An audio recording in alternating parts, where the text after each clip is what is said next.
Happy morning to all my students. Today we will start a very interesting chapter of history, and the name of the chapter is Nazism and the Rise of Hitler. This lesson explains the rise of Hitler and his art propaganda, the areas on which he concentrated to make Germany a world power. सबसे पहले बात करेंगे the background.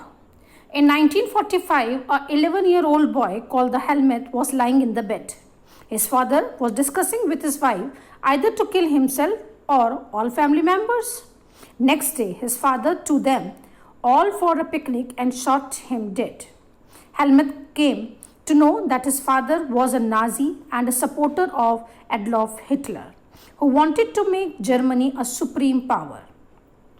Nazism is a structure of ideas about world politics whose leader was Adolf Hitler. Now the next is the birth of Weimar Republic. Weimar was a culture center in Germany. Germany fought First World War in 1914 to 1918 against Allies and Axis power. There are the two powers in First World War, and the First World War started in 1914 and ended in 1918. In Axis power, three जो countries थी वो इसमें involved थी बेटा. First थी England, France and Russia. और इन allies powers में, जिसको हम सेंट्रल पावर कहते हैं, उसमें जो कंट्रीज इन्वॉल्व थी वो थी जर्मनी एंड ऑस्ट्रिया.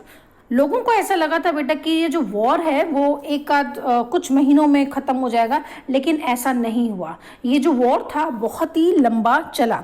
और इसमें क्या था कि कुछ लोगों ने सोचा कि that the war would stretch on eventually draining the Europe for all it's resources. Germany made initiate gains for occupying France and Belgium.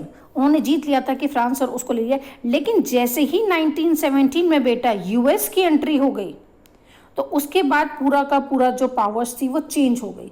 और जो जीता वो कौन सी पावर जीती? वो एक्सिस पावर जीती. It's means England, France and Russia plus क्या USA. Germany surrendered to allies, and Hitler's propaganda minister Goebbels committed suicide because he did not wanted to share his views with allies. यहाँ पर कौन सी power जीती है? Axis power हमारी जीत गई थी. allies जिसमें जर्मनी था वो हार गया था. A peace treaty was signed at the Versailles. Versailles बेटा आप लोग गूगल में देखिएगा, बहुत ही खूबसूरत जगह है Versailles. With allies by the Germany, it was a harsh treaty. In this treaty, they passed a war guilt cause in which they held Germany responsible for the war and the damage caused to the people. लोगों को ये लगा कि Germany ही responsible है इसका जितना भी यहाँ पर नुकसान हुआ है. Allies demilitarized the Germany, occupied their mineral rich area Rhineland. It is because of this treaty Germany lost its overseas colonies, 13% of its territories, to France, Poland and Denmark.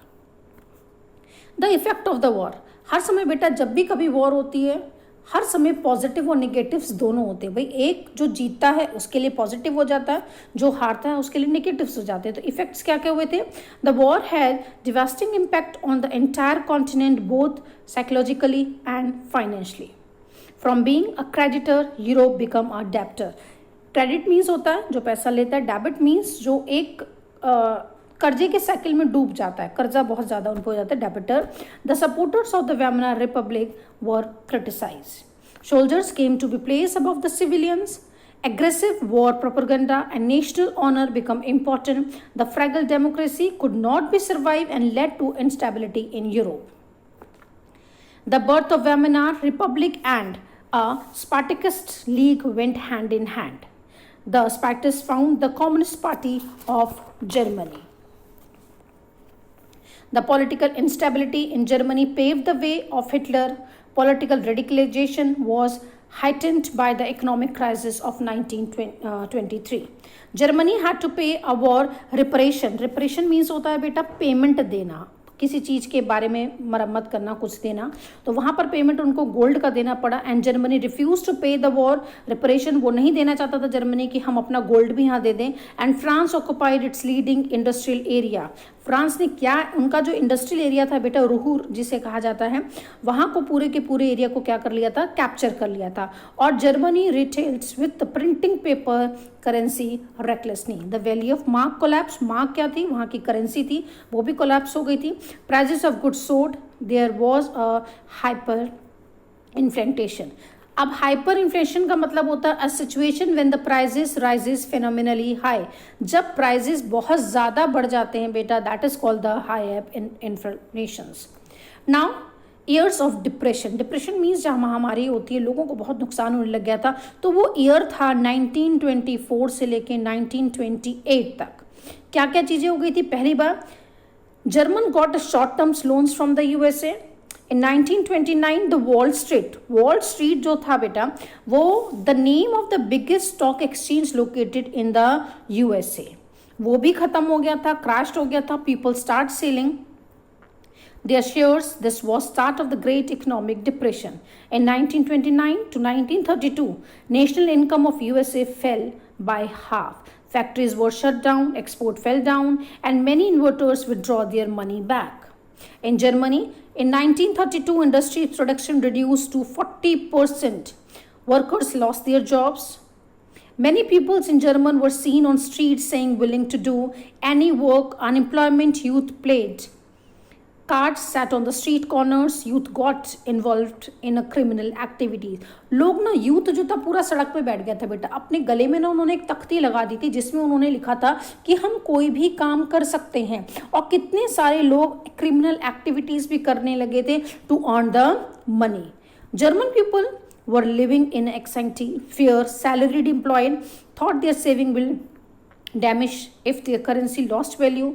The state of anxiety was salaried employed is called the proletarianization, in which salaried employed considered them salaried employed. उनको ये लगा कि जो हमारे जो government officers थे, उनको ये लगा कि हमारी सैलरी, लेकिन उनको लगा कि जब हमारी करेंसी ही फेल हो जाएगी तो जो हमारे पास पैसा है वो हमारे लिए बेकार हो जाएगा। Agriculture practice also fell down, and women were not able to fill the stomach of their children with food. People of Germany were not satisfied with the democratic parliamentary system. This gave rise of dictatorship. वहाँ की parliament का बेटा जो नाम था वो था Reichstag, REICHSTAG, Reichstag था। People of government were not satisfied with. अब यहाँ पर उन्होंने बोला कि हमें डिक्टेटरशिप चाहिए। This gave a rise of dictatorship, और डिक्टेटरशिप में किसका नाम आएगा? हिटलर का नाम आएगा। Many coalitions were formed. Coalition means होता है ग्रुप ऑफ द पीपल। कई लोग जब इकट्ठे हो जाते हैं, पॉलिटिकल्स पार्टी जब एक 3-4 पॉलिटिकल्स पार्टी एक साथ ग्रुप बना लेती है, that is called the coalition. Article 48 was passed, which gave a president the power to impose the emergency, suspend the civil rights. Because of this passing Article 20, different cabinet was formed in 239 days. And thank you.